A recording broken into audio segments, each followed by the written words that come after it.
Good morning, everyone, and welcome also to our distinguished panel members. So, the title of this session for the policy profession, is Using Lived Experience in Policy Making, Lessons from the Disability Unit. So, if you weren't expecting to hear about that and you're in the wrong place, now's your chance. If you're in the right place, then that's great. So I'm just going to introduce myself and say a little bit about the session and how it's going to run, and then I'm going to invite the panel members to introduce themselves, and then we're going to move into questions. So my name is Marcus Bell, and I'm Director of the Equality Hub in the Cabinet Office, which is the part of government that leads on cross-cutting equality policy. So we lead on race and gender equality and LGBT plus issues and disability. Equality Hub includes within it a specialist unit called the Disability Unit, whose particular role is to lead on disability policy, but also to engage with disabled people and to champion their rights and interests within government.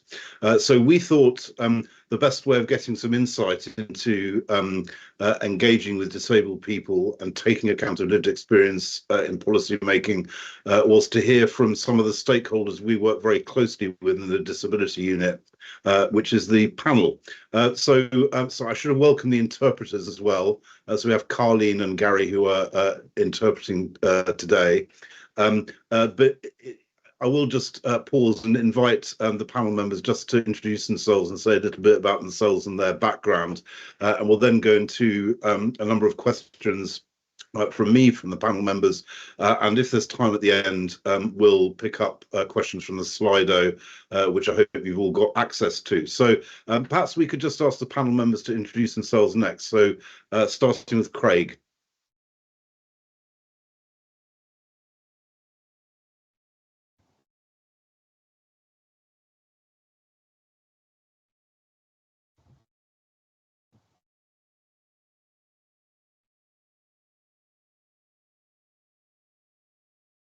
Apologies.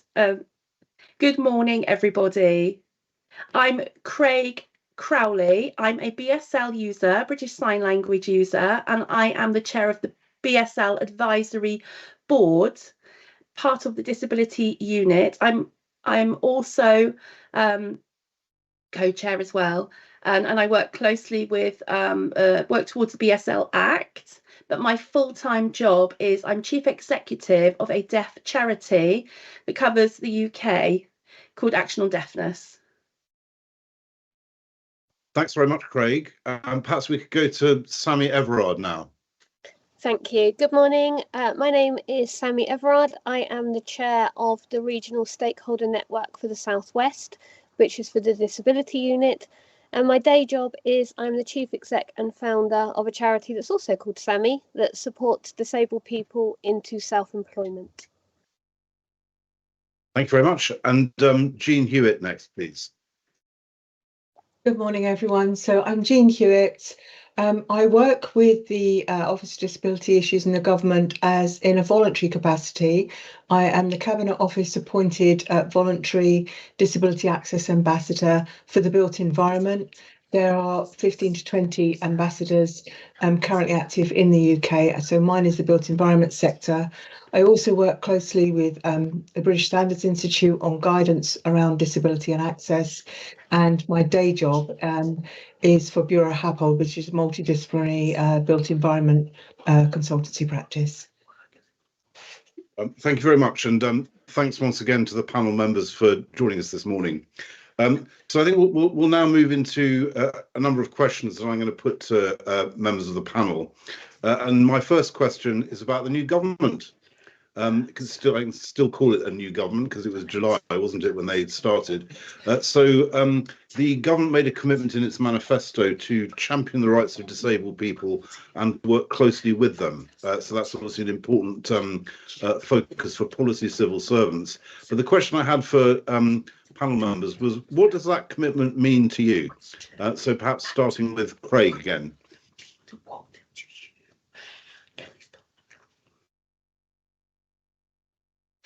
Yes, so first of all, I think basically the manifesto from my perspective as a deaf BSL user, and on behalf of other deaf BSL users, it's welcomed. Of course, it's welcomed. It's creating a sort of, there has been a delay because it was working towards a 2-year report for the BSL Act, which was delayed. But the manifesto itself, the points within, I think it will play a really important part. But it's about empowerment, giving deaf people more of a voice, but it's not so much a voice as it's an influence, a positive influence on making people more aware. And in my case, I mean, it's about inclusivity and accessibility. And that links to the BSL Act. And the manifesto, I would say, potentially is going to work well with that aim from my perspective as a deaf BSL user. Okay, thank you very much, Craig. So perhaps we go to Sammy next, please. I agree that the manifesto is good. I think there needs to be an agreed plan for implementation so that it's effective for disabled users. And I think it's encouraging the fact the RSN and the other stakeholder groups are still here so that we can actually help bring that voice to the government that we do at the moment. Okay, thank you. And Jean next, please. Yes, so responding to this, really warmly welcomed, of course, and I think there is a lot in this space that can be done to make it robust and to augment and strengthen the stakeholder engagement process. I've seen an awful lot in the built environment, for certain, that goes wrong, where it's almost sort of tongue-in-cheek, almost lip service to consultation. So that true engagement is really what needs to happen here. And I've written some guidance recently working with another public body, Sport England, around how can you do this properly, what are all the factors that need to be considered. So I think as long as that happens, it's a really good thing, but that it needs to be true listening and engagement and not just a tick box exercise. Okay, thank you very much. My next question is about better engagement with disabled people, which kind of flows, if you like, from the manifesto commitment. So the question is, if there was better engagement with disabled people by government, what are the practical changes you'd expect to see? So perhaps starting with Sammy this time. Okay, some of the things that I've been getting from the RSN is that the easy reads haven't been given with every policy and information that's coming out of government. There also needs to be some context around what you're offering, because sometimes when you bring out a new policy idea, it's not explained. So some of our guys with learning difficulties don't always understand what it's about. So actually having some context or something around that would be really good. And also considering the holistic needs of our people as well. So when you are thinking about the communication needs that they've got, also thinking about the holistic needs and the amount of information they can process, because sometimes when there's a lot of information, it becomes very overwhelming. So perhaps almost bite-sized chunking some information over a period would be helpful. Okay, very helpful to hear. Perhaps Jean next, please. Thank you. So so a lot of what Sammy said, very, very true. The alternate formats such as the easy read can make a big difference. I think there is a need to look at capacity building of the people you're engaging with so that they can fully engage. Are you picking the right type of environment that they can all access? Is the time of day appropriate? So if there's someone that has a carer come in first thing, don't do an early morning, don't do a late evening, because that will be tiring, and there are kind of considerations around people's well-being and also security and safety if they're out at night. So all of those things need considering in a very holistic way, as Sammy said. And I think the bite-sized idea, and also, you know, even teaching people with disabilities who may or may not have had anything to do with built environment projects, for example, may not be able to read plans. We make a lot of assumptions about the audience when we present to them. So sometimes a bit of coaching and so on for those groups can be really, really helpful. Thanks very much, Jean. And finally, Craig, what are the practical changes that you would hope to see? Well, fortunately, from the BSL Advisory Board's perspective, our board has people from a range of backgrounds with lived experience, different areas of expertise. And we started this journey last year, which means that we've already advised, we've given guidance to government departments over the BSL accessibility side of things. So that message has been delivered. We have been doing that for over a year now. So the engagement side is improving. It's not across all government departments, but it's certainly growing. And so much that they didn't realise and didn't appreciate that's important about BSL users, translations, any announcement, any message, any reports needs to be translated. So I agree with the other panel members. It's about accessibility. It's about making things clear. It's about making the sort of what's being delivered clear and accessible. So I think the engagement side of things within the government departments, I think that it's plenty of work is being done. There are improvements and there's still a long way to go. But for me, it's looking good. From my perspective, things are happening. When I compare that to sort of 2 or 3 years ago, there's no comparison. Well, that's really good to hear, Craig. About some positive progress. And just one point I wanted to make for those who aren't familiar with Easy Read, that's an accessible format which allows a wider range of people to engage with a document by publishing it, for example, in large print. So a lot of people on the call already know that, but perhaps not everyone does. Okay, so my next question, I'm going to point specifically at Craig and then Sammy, and is about engaging with service users, which is important for all policymakers, but I think probably particularly on disability issues. And it's particularly important to be able to engage with disabled people's organisations and a wide range of them. So I think my question for Craig and then Sammy is, what are your top tips for engaging with disabled people's organisations? What are the things that policymakers really ought to be doing and perhaps not doing in terms of engaging with those organisations? Craig, first of all.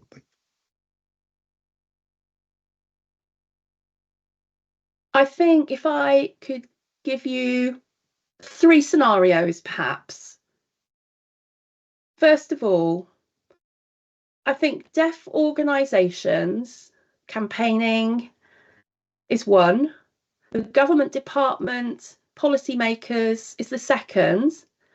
And the third is the BSL Advisory Board. So without the BSL Advisory Board, if you take them out, the engagement between government and stakeholders would be very challenging, more challenging.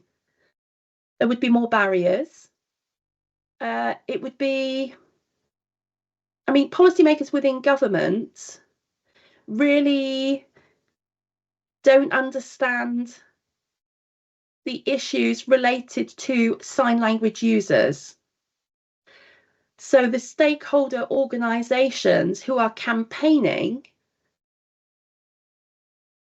you place the BSL Advisory Board in the middle of that and it raises the awareness because of the BSL Act, which hasn't been around very long, 18 months perhaps. It's very new, but we're on the way. My tips would be to keep talking. You are asking for advice, you're asking for guidance, then listen to people and listen to all the tips that they're giving. So for government policymakers, it's about building a bridge between them. Fortunately, the BSL Advisory Board can help with creating that bridge because of the engagement that we've already started. So my tip is straightforward, really. The government departments, please work with the BSL Advisory Board and stakeholder organisations. Keep the relationships going, because everything will run so much more smoothly if you do. Brilliant. Thank you very much, Craig. Perhaps the same question now to Sammy about engagement with sort of DPOs, disabled people's organisations. I think one of the things is to use the networks you've already got with your RSNs and your other networks, and also to talk to the community foundations, because some of the DPOs that are in the UK are not known.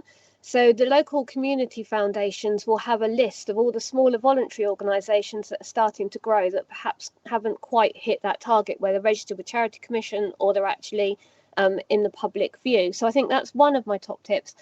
And the other one is a little bit, because when we have policymakers come out to visit the RSN networks, simple things like sometimes they have their cameras off, and so our guys can't see who they're talking to. And also some of the words and the statistics that they come with are fantastic for information, but some of our members are not at a level to actually understand that information. And so they feel lost, and then they get imposter syndrome and feel that they shouldn't be involved with our network. So I think one of my tips is actually to bring your language level down a little bit to meet ours, so that we can actually prepare, or even give us some information beforehand that we can share, so that our people actually feel involved with the questions and the answers and can actually be included. Okay, thank you very much, Sammy. So my next question is specifically for Jean and is about private sector organisations, because, of course, lots of private sector organisations have specialist expertise in relation to disabled people. So similar question, Jean, what are your top tips for engaging with private sector organisations on these issues? I think there's a huge appetite. I'm seeing a lot of private sector organisations doing some very pioneering stuff. So, and I think what we need to do is kind of to bridge the gap a bit and what it's expected from government and government departments and so on about what is the correct way to do these things. And I think there's a wealth of knowledge, and obviously my fellow panel members are experts on this about how you engage. And I think that information about proper engagement on what's needed and how to make sure everybody has a voice and an equal voice is not quite there. So if we're not careful in that interaction between private sector and public, it can become very tick box exercises. It's really, really important to support the private sector by saying, this is how you should be doing this. This is what we expect. And here's some guidance documents to help you, and here's some links and so on. And I think with that, you can get the most spectacular results from combining the two forces and bringing in the best of the private sector with the best of public services. So it was, I believe, nothing off the table really. If you put make it quite flexible if you can, but also some maybe ground rules about how that engagement happens and how policy areas can be introduced. So lots of the private sector organisations, particularly those who are kind of quasi, so they're private sector but not for profit. So there's a lot coming out with the type Section 106 and the SIL arrangements and ESG policies of social value, where a lot of organisations now are looking at ways to give back on every project they do. So I think you can tap into some of that wealth as well. Okay, thank you very much. So my next question is about engagement with disabled people over a longer period. So after a policy has been set, because we've been talking about engagement sort of while policy is being developed, but obviously it's important to sustain engagement for the longer term. So what's the best way of doing that is my question. So perhaps I could ask Craig first of all. Indeed. I think this is a very interesting question. And a good example I could say is this week in the news, when you've seen the Welsh educational system and the English educational system, they've made a decision to postpone the British Sign Language GCSE. Obviously, that raises lots of concerns and also anger within the stakeholders and the community, especially from deaf organisations that spent a long time campaigning for this. Obviously, the positive there is the policies there are finished. There's great set, but it's been sort of delayed for 2 more years. And that's for making sure there's policy decisions going down. So we've been advising the campaigning organisations sort of what each section of that is, what discussions are going to be coming up, and what recommendations the stakeholders want to be able to pass that over to the educational departments. However, because of the BSL advisory board, we're able there and we can follow up with the policymakers and the stakeholders and be that sort of bridge the gap and pass over that relative information and making sure that everything that is coming out is accessible to our BSL users. And that's a good part of the way the BSL advisory board comes in and how that can get stakeholders' views and wishes and how that influences the policies and recommendations going forward. But obviously, in order to continue that engagement, there has to be a way, an accessible way found. Obviously, the capacity and reality can be challenging, can be quite hard, but structures are already there in place, and it's just important to make sure that stakeholders have that sort of access and that ability to continue to tap into it. And with or without it, it can change that policy to the end way, whether it's seen as a positive or a negative thing. But I think the important thing is not creating negative issues coming out of things. It's having a structure that's already there and sort of tapping in, because we've already the structure is there through developing it. Just continue using it rather than thinking, okay, that's done and we're going to sort of forget that and move on. It's just making sure that that understanding is there going forward. But obviously there's always 2 sides to every coin. There needs to be a discussion, because policymakers may think, okay, we've done our bit, it's great, it's out there. However, it's that continuing engagement to make sure that it's seen in a positive light. And I think that's the best way to continue to sustain continued engagement, is using and leveraging the structures that were already put there in place at the start. Okay, thank you very much, Craig. Perhaps the same question about sustaining engagement to Sammy now, please. Okay, I think the sustaining engagement is important because sometimes a policy announcement is made.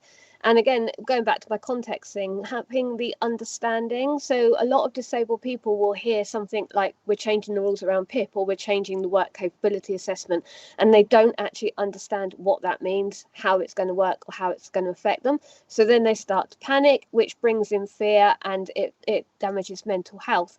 So I think if you can keep that communication line open at all times, that would be very beneficial. And then we can also monitor how that policy is affecting the disabled community. As a positive, when the National Disability Strategy came out, a lot of my RSN group had been at Roundtable and actually inputted into some of that policy. And what was really positive was some of the quotations from them were actually printed in the National Disability Strategy book, which meant they could see that the input they had given was actually listened to and actually provided to wider public, so they could actually demonstrate that the voices have been heard. So I think, again, having that regular information, making our guys feel valued, so don't just expect their advice for free, actually listen to them and take it on board, because with that lived experience, they know far more than we do. Okay, thank you very much. So same question to Jean now, please.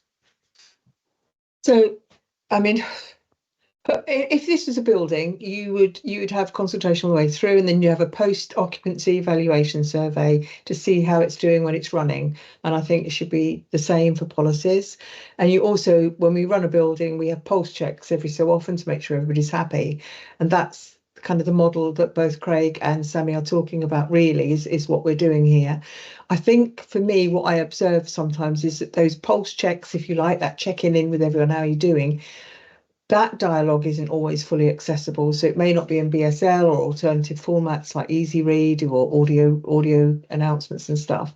So it's how do you make sure everybody is kept equally informed on and on the way, and that nobody's kind of dropping off the radar. So we do quite a few stakeholder engagement projects commercially or with public sector organisations, where there will be a lot of user groups and patients and things like that. And one of the biggest things is that they're lovely and they come forward very willingly and they give their ideas and their thoughts. And then it kind of goes into a black hole and they never know where it is on the journey. And then the building pops out the other end and it's like, did we influence that or not? So I kind of feel like it's some form of tracker as well that people can tap into, and where that is kept in a way that is accessible to everyone. And it can be quite simple, but to say, like you said, we listened, this is where it's at. We couldn't do it because of XYZ, or it's in progress and we are working on this strand and that strand, and that's where it's at. And I think it's really, really important if we want disabled people to feel valued, as Sammy and Craig have said, they need that feedback. Otherwise, those people just walk away and think, well, I put my thoughts in and didn't make any difference, or I don't think it made any difference.